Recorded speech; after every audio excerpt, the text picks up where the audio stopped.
있습니다. 1번 조현병입니다. 2번 조현양상장애입니다. 이 두 가지를 구분하는 방법은 증상은 비슷하지만 기간이 다르다라고 했습니다. 자, 기간이 6개월 이상 지속되면은 조현병, 1개월 이상 6개월 미만으로 해야겠죠. 6개월 미만이면 우리가 이제 조현양상장애다. 아래 각주에 이하라고 돼 있었는데 미만으로 고치시면 되겠습니다.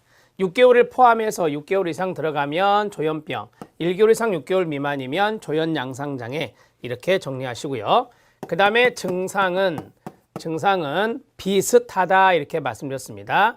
증상은 이쪽에 쓰고 여기는 조현병 증상과 비슷이라고 쓰면 되겠죠. 자, 증상에 대해서 이야기를 해보면 여기에서 한 가지 더요. 양성 증상과 음성 증상, 양성, 음성 증상 중에 두 가지 이상이 나타나는 것을 활성기라 합니다. 이 활성기는 거기 나온 대로 1개월 이상 나타나야 된다라고 했었죠. 1개월 이상 나타나는 활성기가 존재해야 조현병이다 이렇게 말했습니다. 1개월 이상 나타나야 한다. 이 두 가지가 이제 충족되면 우리가 조현병이다 이렇게 말을 하고, 증상에 해당되는 것을 보면 양성 증상이 있고 그 다음에 음성 증상이 있다. 자, 양성 증상에 어떤 것이 있었느냐? 망상, 그 다음에 환각, 그 다음에 와해된 언어, 와해된 행동, 그 다음에 긴장성 행동 이런 것들이 바로 양성 증상에 해당된다 이렇게 정리하시면 되고요. 자, 우리가 이제 그 와해된 언어, 와해된 행동, 그 다음에 긴장성 운동 행동인데 그냥 근장성 행동 이렇게 나타내면 되고요. 그 다음에 여기는 정서적인 둔마라든지 무언어증이라든지 무욕증이라든지 이런 것들이 여기에 들어간다 이렇게 정리하시면 되겠습니다. 자, 양성 증상과 음성 증상 이것도 잘 등장하기 때문에 정리를 해 놓으셔야 됩니다. 원인 봅니다. 생물학적 입장을 보면 조현병을 뇌의 장애로 간주합니다. 유전적 요인의 강력한 영향을 받으며 전두엽과 기저핵을 비롯한 뇌의 여러 영역의 이상과 더불어 전두엽 비질의 신진대사 저하와 관련된 것으로 알려져 있는데, 거기 디귿 별표 조현병과 연관성이 많은 신경전달 물질은 당연히 도파민입니다. 도파민에 여러분들이 이제 형광펜 밑줄 쳐야 됩니다. 조현병과 가장 밀접한 관련을 지닌 신경전달 물질은 도파민이다. 자, 읽을 거리를 보면 조현병 발병 원인으로서 도파민 가설을 지지하는 증거가 있습니다. 조현병의 병인론으로 많은 생화학적 이론이 제시돼 왔는데 그중에 도파민 가설이 가장 지배적입니다. 고전적 도파민 가설이 있고 최근 수정된 도파민 가설들이 있습니다. 도파민을 이제 중요하게 생각해야 된다라고 말씀을 드렸는데 고전적인 가설을 보면 과다의 동그라미요. 고전적 도파민 가설은 도파민의 과다 분비 혹은 도파민 수용체의 증가로 인하여 도파민 활동이 과잉 상태 밑줄, 이랬을 때 조현병이 발생한다는 겁니다. 이 가설의 주요한 근거는 항정신성 약물의 효과가 도파민 D2 수용체 차단 효과와 밀접한 상관성을 갖고 도파민 활성을 항진시키는 약물에 의해서 도파민 증상이 유도되거나 악화된다는 겁니다. 또한 도파민의 대사 물질인 HVA의 혈장 농도가 조현병에서 증가한다는 보고나 이 물질의 증가가 조현병 증상의 심각도, 치료 반응과 밀접히 관련되어 있다는 보도 등도 이 가설을 지지하는 소견입니다. 그러나 이 가설은 너무 단순하고 포괄적이다. 그래서 도파민 과활성이 도파민 유리화 증가를 의미하는지, 도파민 수용체의 수의 증가, 감수성 증가를 의미하는지가 확실하지 않고 뇌의 어떤 도파민 경로의 문제인지도 불확실하다는 한계가 있었습니다. 자, 먼저 알아야 될 것은, 간단하게 알아야 될 것은 이 도파민의 증가다라고 하는 거죠. 도파민의 과다 분비로 인해서 조현병이 발생한다라고 하는 걸 기본적으로 아셔야 되고, 최근 수정된 도파민 가설들을 보면 수정된 도파민 가설 첫 번째, 조현병 발생 시에 도파민계의 일부는 활성이 증가하고 다른 일부는 오히려 활성이 감소한다는 가설입니다. 전두엽 피질의 도파민 신경을 선택적으로 파괴하면 피질화 도파민 활성과 D2 수용체가 증가됩니다. 반대로 전두 피질에 암페타민을 주입하면 도파민 대사 물질이 감소됩니다. 이러한 결과에 근거해서 조현병의 증상이 중내 피질 경로의 도파민 저활성과 중내 변형계 경로의 도파민 과다 활성에 의해서 발생한다는 가설이 제시되었습니다. 그러니까 쉽게 말하면 뇌의 부위에 따라서 도파민이 저활성화되거나 도파민이 과활성화되었을 때 발생하더라라고 하는 거죠. 고전적 가설은 도파민의 증가만을 이야기하고 있는데, 조현병 환자들의 어떤 부위를 보면 조현병이 도파민이 저발성화된 부분도 있더라라고 하는 거죠. 수정된 도파민 가설 두 번째를 보면 도파민 수용체의 아형에 따른 뇌 조직별 분포, 항정신병 약물과의 결합, 그리고 약물학적 작용이 다르다는 것에 기초한 것입니다. 뇌 선조체 외에도 전두엽을 포함한 되뇌 피질에 분포하고 음성 증상과 관련이 있다고 알려져 있으며, D2 수용체는 주로 뇌 선조체와 변형계에 존재하며 양성 증상과 관련이 있다고 제안하고 있습니다. 그러니까 이제 두 번째는 양성 증상과 음성 증상이 나타난다고 했기 때문에 이것과 관련되어서 뇌의 어떤 부위 이런 것들에 좀 문제가 있다라고 하는 것들을 이야기하고 있습니다. 그 1번에 보면은 뇌 조직별 분포라든지 향정신성 약물과의 결합이라든지 그다음에 약물학적 작용 이런 것들이 이제 다르다라고 하는 것을 이야기하고 있습니다. 뇌에서 도파민 생성을 자극하는 암페타민, L도파, 코카인을 다량 복용하면 대개 이제 이런 것들이 도파민 생성을 촉진시키는 거거든요. 그래서 조현병과 유사한 증상을 나타낸다는 임상적 보고와 더불어 조현병 치료에 효과가 있는 향정신성 약물들이 도파민에 영향을 준다는 연구 결과들이 있습니다.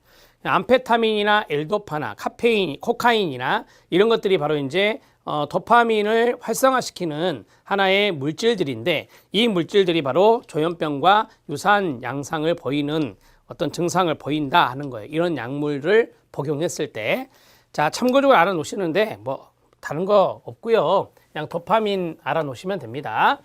자, 이제 인지적 입장을 보도록 하겠습니다. 생물학적 입장에 이제 신경 전달 물질, 약물 이런 걸 봤으니까 인지적 입장을 보면 주의 장애에 기인한 사고 장애로 보며라고 했어요. 사고 장애 박스 치시기 바랍니다.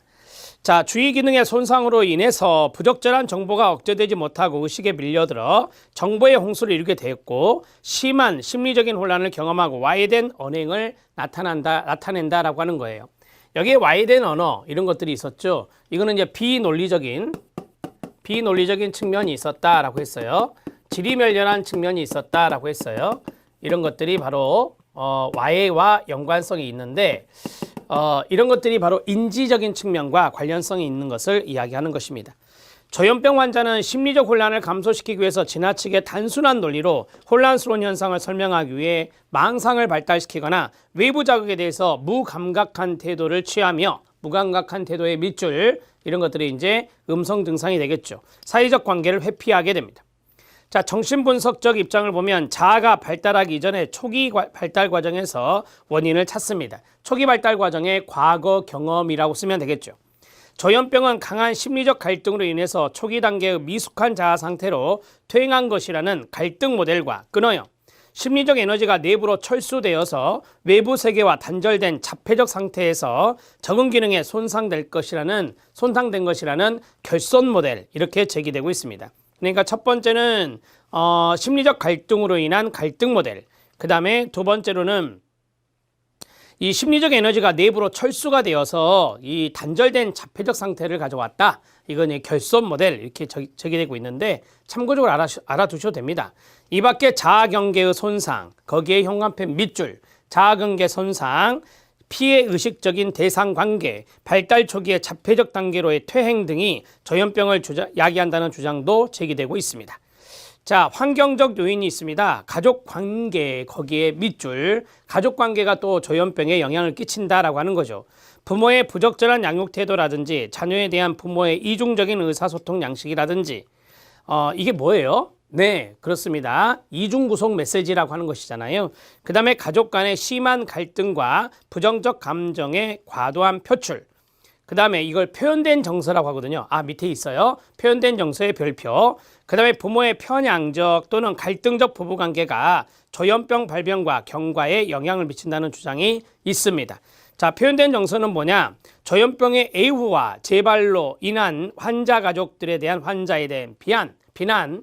그러니까 조현병 환자가 있는데 조현병 환자의 가족이 조현병 환자 가족, 그러니까 조현병에 걸린 가족에 대해서 비난을 하고 적개심을 갖고 지나친 정서 표현, 이런 것들을 우리가 표현된 정서다 이렇게 말합니다.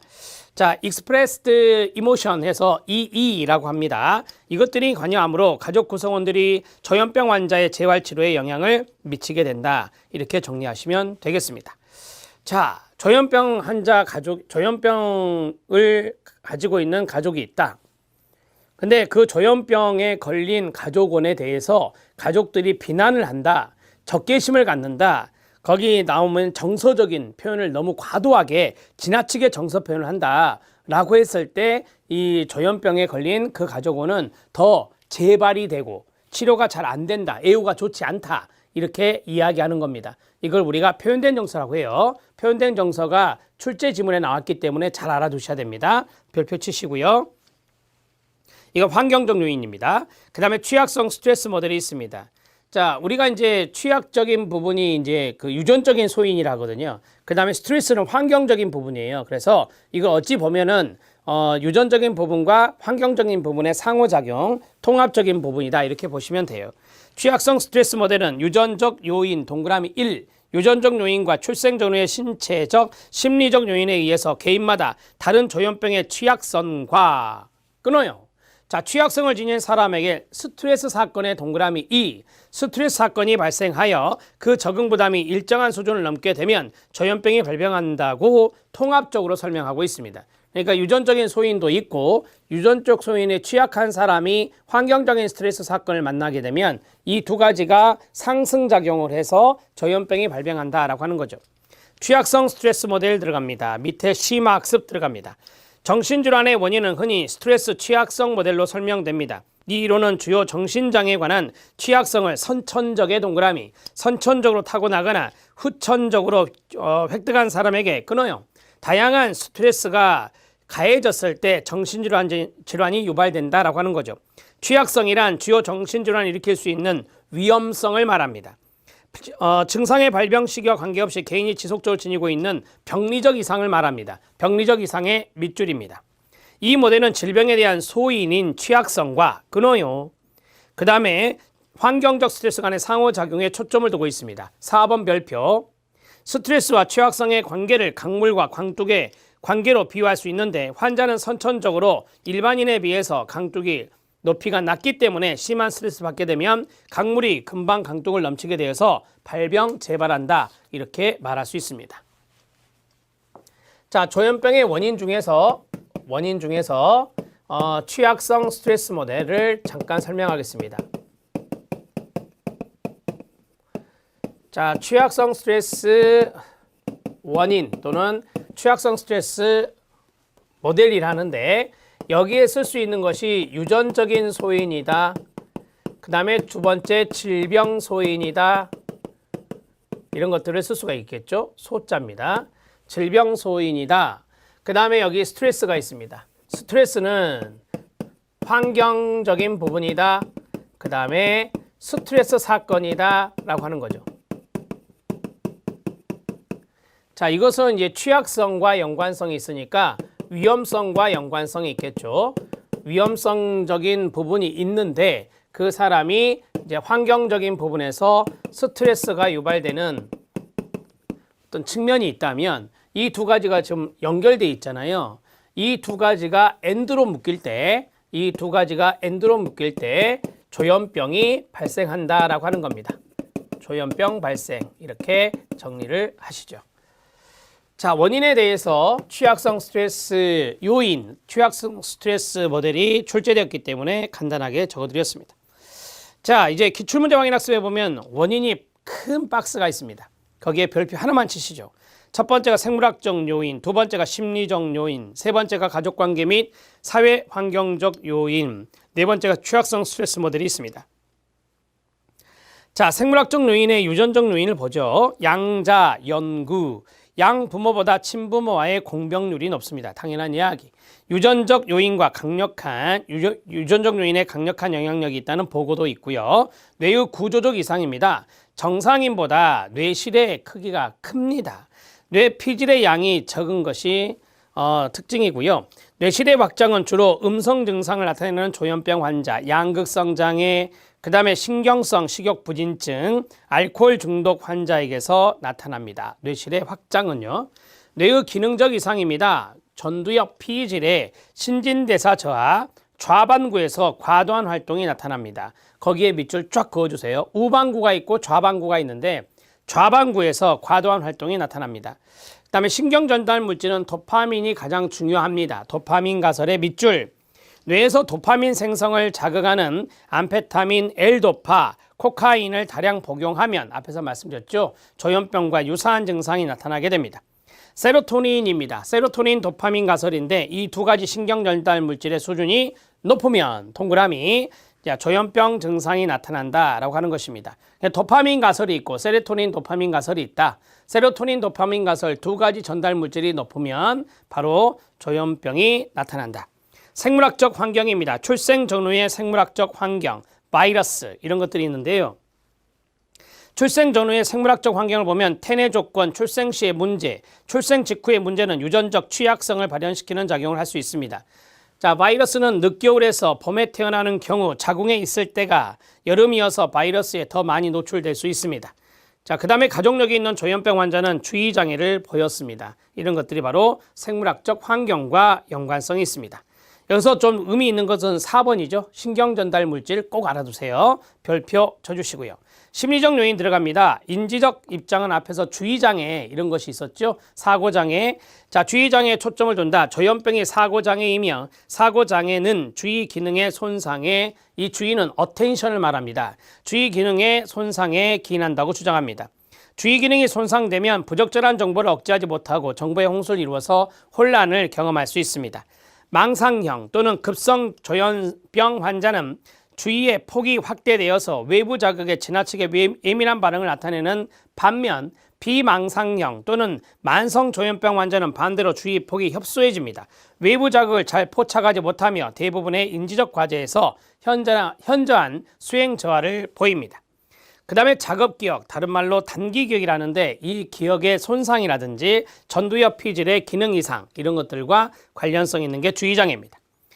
자, 그 다음에 인지적 입장이었고요. 그 다음에 정신분석적 입장을 보면 오이디푸스 단계 이전의 심리적 갈등과 결손에 의해서 생겨난다는 장애로 봅니다. 심리적 갈등이 갈등 모델이고 결손이 결손 모델이었어요.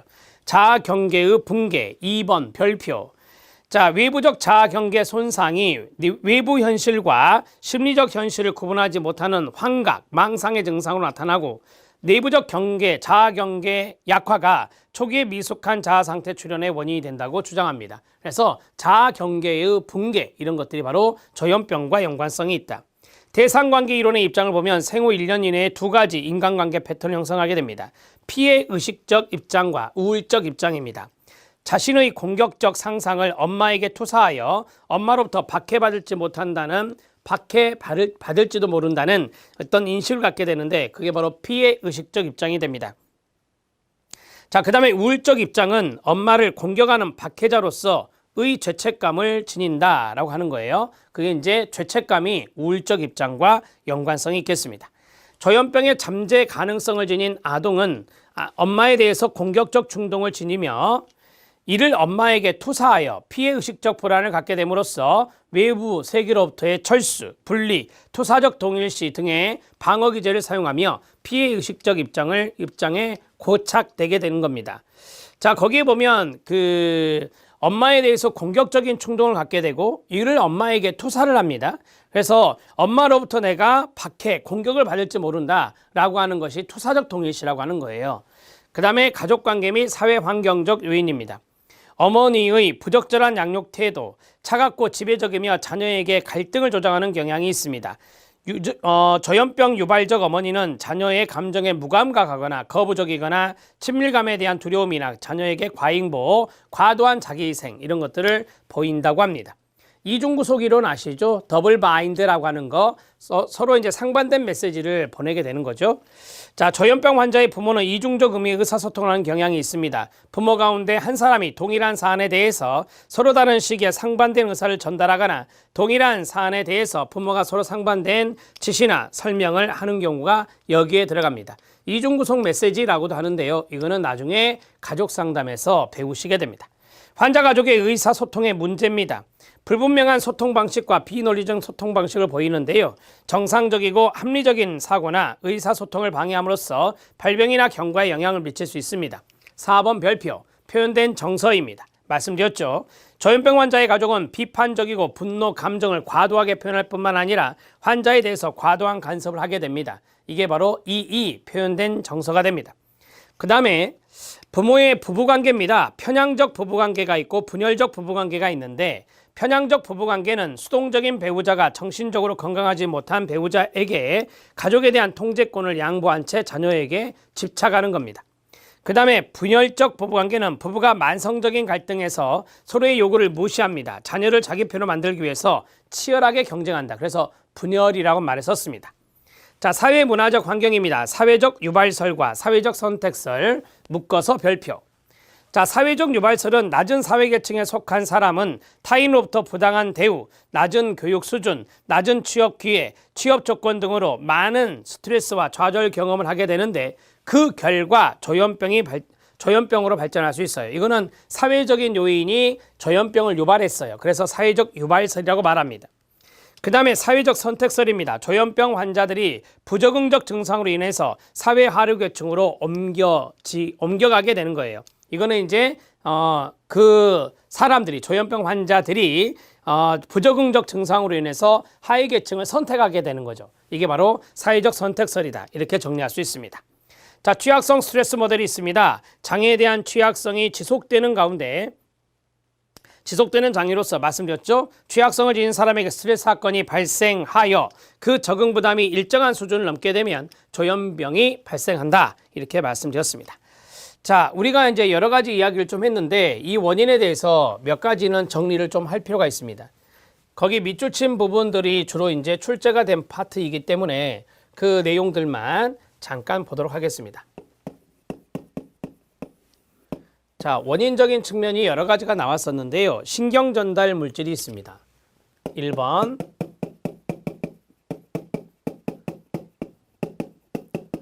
자, 신경 전달 물질은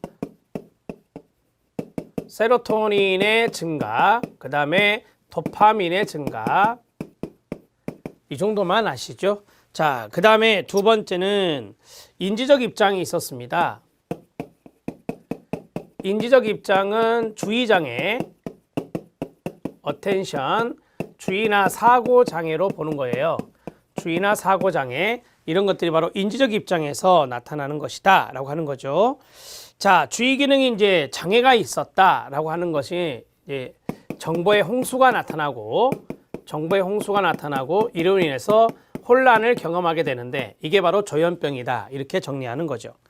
자, 그 다음에 세 번째가 자아경계의 붕괴입니다. 자아경계의 붕괴. 자아경계의 붕괴는 정신분석적 입장입니다. 정신분석적 입장에 해당된다. 이렇게 정리할 수 있고요. 자, 거기 자아경계의 붕괴에서 간단하게 이야기하면 외부 현실, 그 다음에 심리적인 현실 이런 것들을 구분하지 못해서 망상과 환각 이런 것들이 나타난다라고 하는 것이고요. 외부 현실적인 부분, 자아경계는 외부 현실과 그 다음에 심리적인 현실 구분의 어려움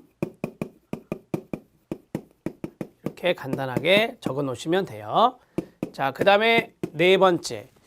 자, 네 번째는 그 투사적 동일시라고 하는 거 생각나세요? 대상관계 이론에 있는 건데요. 대상관계 이론에 입각해서는 투사적 동일시